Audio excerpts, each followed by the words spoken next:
how's it going, everyone? Sarasota Tim. Thanks for stopping by. I got a good one for you today. This is going to be kind of a new thing I'm doing, besides walking around my 4Runner and showing you my new wax job. I've got a lot of things going on spinning around about the future, my future, our future, the future of the United States. And this is going to be my prediction. I brought out my crystal ball. I looked into it, and I thought I thought I would share what I saw and what I've gleaned. And this is going to be the very near future, not way off out there and, somewhere. So we all know that we have a big disparity between, the haves and the have-nots. Like there's no middle. You may think you're in the middle, but believe me, you're in the have-nots if you're not ultra rich. Because in my opinion, that's all I see, especially here in South Florida, is people that are just getting by and people that have multiple homes, a Ferrari, a Porsche, a Mercedes, a Rolls Royce. I mean, you see all that right in your face every day here. And I'm at Walmart where the broke dicks are. That's why I'm here, because I'm one of them. But here's what I think. Okay, we all know that in the pandemic, people didn't pay rent. They got away with not paying because all the courts were shut down. Nobody could do anything to you. And then they had protection and all that kind of thing. So a lot of landlords, they didn't collect. So now they're trying to collect. So they raised rents, what, year and a half ago? About then's when rents started really going up. I mean, astronomical. And it's all over the country. You can't hide. There's nowhere to go. You can't live in Kentucky. You can't live in South Florida. You can't live anywhere where the landlords are going to ask you for an arm and a leg for a chateau. And so my prediction is about a year from today, about a year from this month, no later than a year and a half, no more than 5 years, no more than 2024 second half to the latter half. Shit's going to hit the fan. Not the kind that they talk about with zombies and there's, crap happening in the streets. I mean, we had that during the pandemic and that kind of thing could happen, but anything's possible. I'm talking about the economic thing. This is not sustainable. I'm a smart person. I was a business person, my entire life, and I know numbers. And when I went around selling, I met mostly people that, were living paycheck to paycheck. This person keeps texting me. So, it's not sustainable. People can't pay this rent. People are not going to be able to buy a car. The interest rates are so high, and the greedy dealers are asking for such a profit margin because they don't have big inventories with hundreds of cars on the lot anymore. So they're still holding out. And the car payment is $700 to $1,000 a month just to the bank.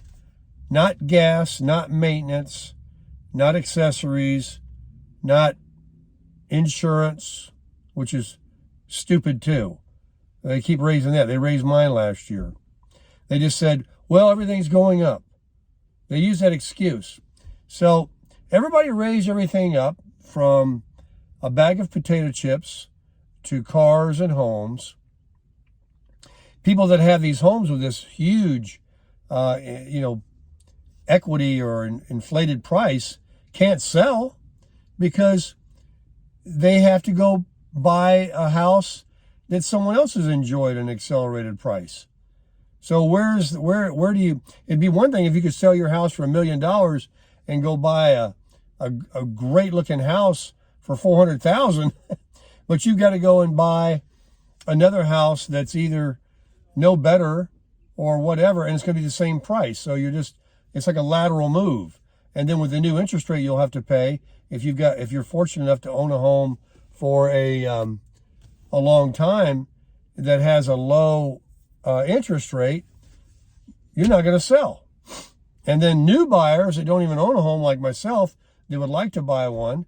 We can't buy one because they want $400,000 for a chateau. And they don't make chateaus. What we need in this country is them to make 1 and 2 bedroom, 1,000 square foot housing tracts, with HOAs and everything, but make them tiny homes, make them nice, not ghetto. Instead of everywhere they get land, they want to build $1 million house on it. Who can buy that? Well, a lot of people can, I guess, but anyway, it's not sustainable. You can't pay, $5 for a loaf of bread and what they're getting for food. You can't buy gas for $4 a gallon. You can't pay $700 to $1,000 a month just for your car payment. You can't pay $1,500 or $2,000 a month for an apartment on the wages that people are making. That didn't go up. I mean, when all this prices went up, the people didn't start getting $25,000 more a year on their paychecks. No. So, and I don't know where they're squeezing it out of when they were already living paycheck to paycheck. That's why we're coming to a head. That's why it's going to be a big blow up, a big crash. But don't let that scare you. This is good. What we need is when people can't afford the rent and they won't rent, when people can't afford the food and they don't buy it, or certain foods, you got to eat, but maybe be eating spaghetti. But when there's no demand, they bring the price down. And the same thing when the dealers can't sell these cars and the banks can't loan money, and that's how they make money, they're going to drop these interest rates. But something has to happen first. Just like before new leaves can come on a tree, there has to be a winter, there has to be a fall, there has to be a shedding of the old to bring in the new. And we haven't had any shedding. Ever since the pandemic, and they printed $9 trillion, about $5 trillion more than we've ever printed since the existence of the United States Treasury. We haven't even printed in our entire existence. In 200 years, we've never printed as much money as we did in 2 years. And so they turned the money printers off. They raised everything up. Now all these dollars they printed, they're not showing up in our paycheck. They're not giving discounts on the products that we buy every day. I don't know where those dollars went. They went in the wrong pockets. They didn't go to help people out. In my opinion, I'm not a communist. I'm not even a socialist. I am a capitalist. I do believe in, getting what you can. And I love our system that we have. It's not perfect, but it's one of the better ones. But if you're going to have such a disparity between the haves and the have-nots, and they have so much, and so many houses, and so many cars, and no one needs that. Yeah, I'll say it. You don't need it. Why do you need that? You don't need that. So if they have that kind of money, then let's give a universal basic income to every swinging dick out here, including me, that you get, I don't know, $1,500, $2,000 a month, $1,000 a month, something to offset this $2,000 more it costs every month to live now almost. It's just going to go for rent and housing and transportation. So, but don't give it to people that make a lot of money. Don't give it to people that are can't pass a drug test, and they're, hooked on drugs. I don't know about alcoholism because that's a legal thing, but if someone tests positive for illegal drugs, they shouldn't get a food stamp, a bonus check, a stimulus check, or anything. Clean your ass up. And then, then you deserve a helping hand, and then you can work, and you can have a little bit of dignity and self-esteem so that you can be part of the country. I mean, this is the most wealthy country on the planet, And we got people now struggling to make ends meet. I'm living in a camper. People are living in their cars. I know a guy that works at Walmart here. He's the door guy. Sweet guy. I don't see his van here now, but every time I come here, he's here. Because if he's not working, he's living in that van. And I don't know what you're paying him here. But, people are living in vans, or they're nomads, or on the streets. It's terrible, and people are having to move to neighborhoods that are unsafe to even find something because they can't live in their car. They got children. And they got programs, but those programs are not much, really aren't. Unless you're blind or pregnant or got a bunch of kids, you don't get any assistance.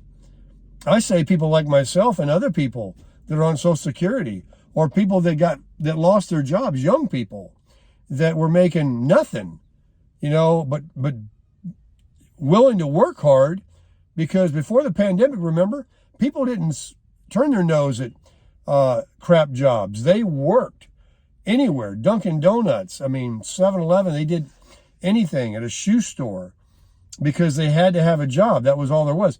Now we got a bunch of prima donnas that don't even want to work. But really, you can't blame a lot of them, because when you get these jobs, they want you to do everything and give you nothing.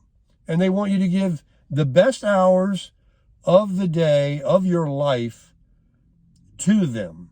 For what? For no return. For them to go out of business eventually, or fire you, or whatever.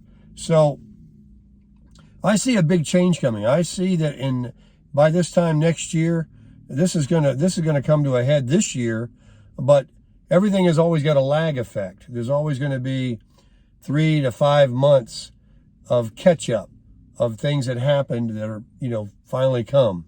So like a big wave. So, they're trying to put things off because there's an election year coming up, and they'll try to do a couple of things. The Fed's been raising rates. They just raised it another quarter point, when in fact, all they were going to do is raise it 3 to 5 points, which is what they did, but they went in increments. And now there's speculation that in June next month, when they are going to potentially raise or pause, or what they call pivot, and bring the rates down, they can't do that. They need to do that because that would crash the market. People would want to sell everything they got in the stock market, which is going to happen. And the stock market needs to crash. The housing market needs to come down to a realistic, price. And then there should be new opportunities after this, like the new growth on trees when the summer comes every year and the buds start coming. If you have some money and you don't spend it, and you can wait for this time and bide your time, there will be some great opportunities to buy homes, cars, gold again, stocks again, all types of assets to build wealth for years to come. But we first have to have, you can call it a correction. We need a crash. We need some bad things to happen to these zombie companies that are barely existing through COVID money and the SBA and all these dollars they got, and they're not making a profit. They're just like big ones like Bed Bath & Beyond, Big Lots, and all those zombie companies. They're all going out. And there's a heck of a lot more that need to go out. And these little small ones too that aren't doing anything but taking up space. And then these houses that nobody can afford, they need to come down too. Cars. You remember when a car was like the worst thing in the world to buy because you drove it off the lot and it lost $5,000, and in 1 year it was worth half of what you gave for it, but people still bought them. 3 years later, they were worth like half of what you paid for it. It's the biggest depreciating thing you could buy. Motorhomes. Now they actually have gone up in value, and they're selling them for stupid numbers and no discounts, no negotiations. What happened? That's not the way the capitalism works. Horse trading and bargaining. But everybody's a prima donna. Everybody's demanding, you either pay me or I won't do it, or I won't give it to you. Well, when no one's got the money to give it to them and they don't have a job, then you're going to see some things change. And that's going to happen next year. It may not happen tomorrow. It might happen part of it this year. But as soon as that stock market starts to crash and people start pulling their money out and it becomes like a perpetuating thing where everybody gets scared because everything is speculation. And once this happens, it's on. And then it'll be a bad time for a while where nobody can do anything because you got to go through that trough. But down there at that trough is going to bring new growth. So if you got any money, don't spend it. You got credit card debt, don't keep growing it. Pay it off. Do what you can. Stay where you can be poised and ready to jump when these opportunities come, because they're coming. They are going to be coming. And it isn't going to be in another lifetime. It isn't going to be 5 years from now. This is not sustainable, folks. It is not sustainable. I mean, I don't know how it's gone this long. I mean, I'm looking at my own life and I'm thinking, man, I can't even get a job. I could if I want to work for nothing, and I might end up having to do that because a lot of these jobs that I'm not even doing right, accepting right now, I may not have in a few months. They may go out of business. They may be doing a layoff. So, who knows? But hang in there. We're going to crush it, and you're going to see I'm right. All right, guys. Thanks for viewing.